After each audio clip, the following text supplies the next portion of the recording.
Hello YouTube. First of all, let me apologize if this video is out of sync. One of the things I've noticed is when I make videos from my computer and I upload it on YouTube, the voice a lot of times is out of sync.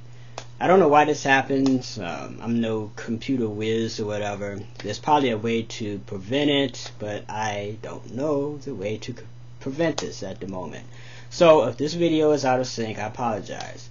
A lot of times when I make videos here on YouTube, I just upload it right on YouTube's site, which is great because I don't have to worry about my voice being out of sync. The problem with doing that, at least this time of the day, it's 3 o'clock here in Michigan. When I do it from the website, what happens is it just takes forever for it to upload. I think it has something to do with the fact that everyone's on YouTube, or people who are in school, they're on the internet or whatever, and it just takes forever for it to upload. I uploaded a video earlier and it took probably about 20 minutes, a half hour for that thing to upload on YouTube, where it would usually take 5 minutes. So I don't feel like going through that. So if this video is out of sync, I apologize. Also, I think I might be coming down with a slight cold, so if I tend to sniffle a little bit, I apologize for that also.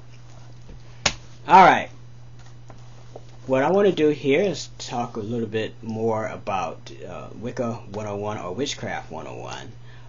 One of the things I want to let you guys know is I don't consider myself as being Wiccan. I consider myself as being more along the lines of being a traditional witch, an old school witch, classical witch, or whatever you want to call it. I am pre-Gardnerian and pre-Alexander Sanders, so my beliefs are a little bit different than what you see in standard practices of witchcraft that you will read about in a lot of books. But in this series, Witchcraft 101, I just want to go over the basics, so it's not going to be anything that's too controversial here. Alright, so in this video I want to talk about what I found to be very useful in the book called Living Wicca by Scott Cunningham. Those of you who watch my videos know that I really like Scott Cunningham. I disagree with some of the things he talks about, but in doing a Witchcraft 101 video for those of you who are just starting off in the craft, I think it's a really good book. Any book by Scott Cunningham I would definitely recommend if you're just starting off into the craft. Now, what I want to talk about is what he has here, other meditations on enhancing everyday spirituality. And those of you who have this book, I am referring to page 48 in this book. And here he has a couple of things he talks about that he thinks that are really important, which I think also are really important in enhancing your spirituality and enhancing your connectiveness with the craft. So I want to kind of go over what he's talking about here and give you my take on it. First thing he has here is morning and evening meditations, which I feel are very important.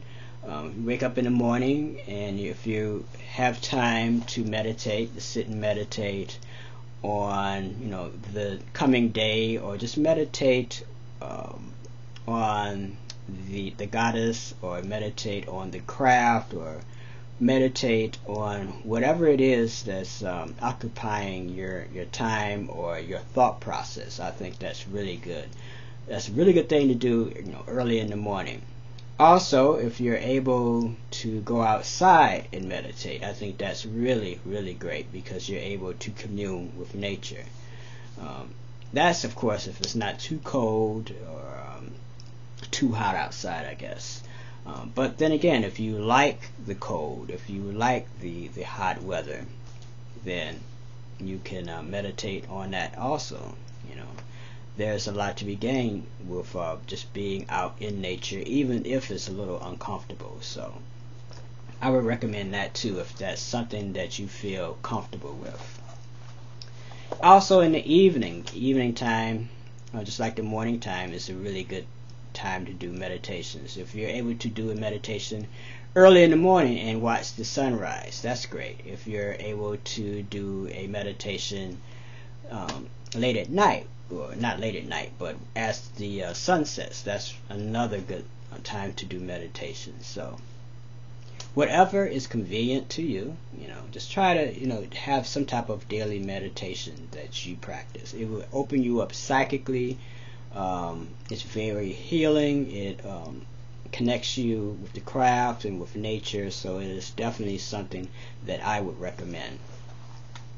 Next is working arts or craft with a Wiccan theme, or a theme that's associated with the craft.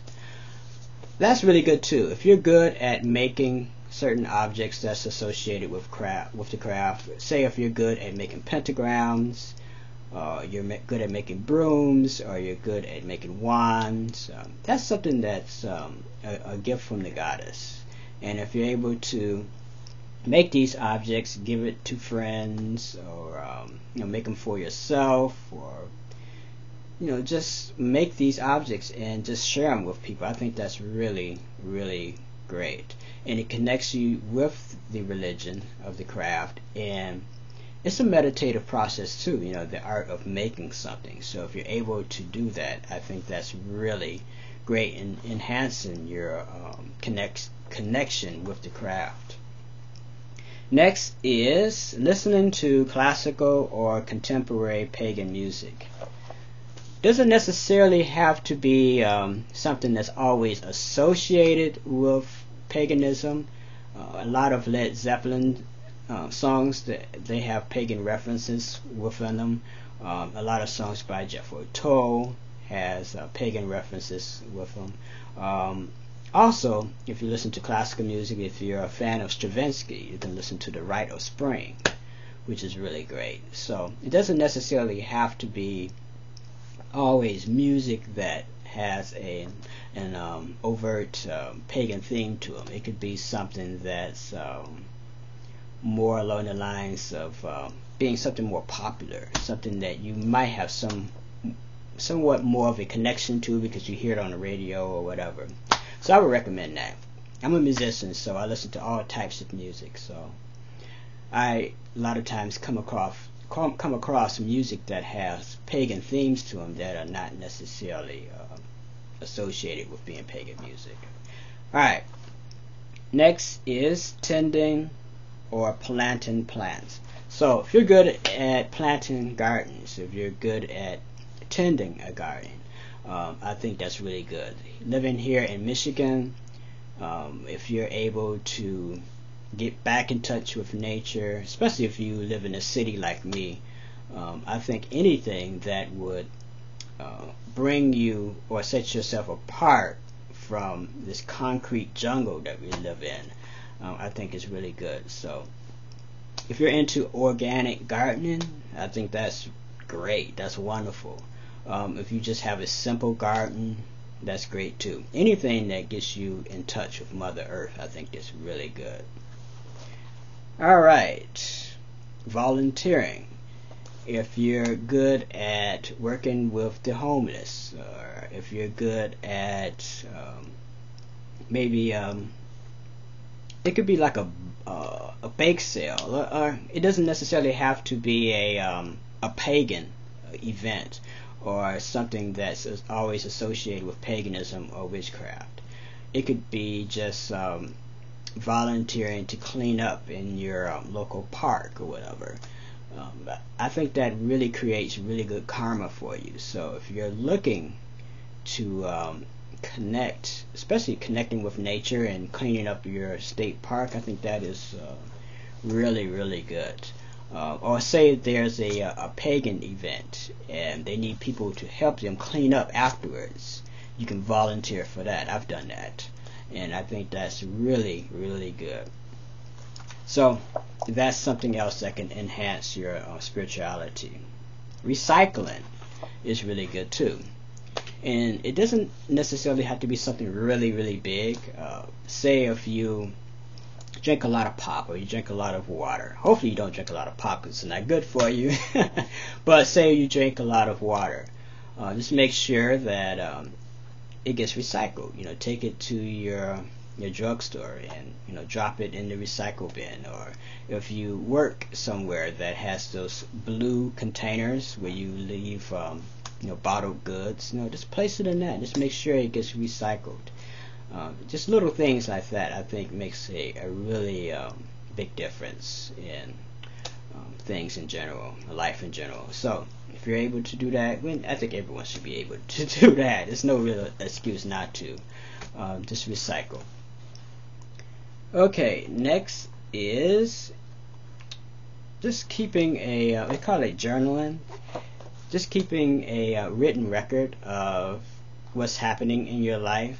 And what's really fun is when you do that, because I've done that during portions of my life. And when you do that, and say like a year goes by, and you go back and you look at some of the early writings that you've done, you can see where you've grown. So it's really a good learning process to just write stuff down. Write down. Say if you're doing spell work and you write the spell out, and you can go back and you can look at what happened. Did the spell work or did it not work? What did you do wrong? What did you do right? And what was the planetary aspects or whatever? You can go back and you can look at that. So I think that's very important also.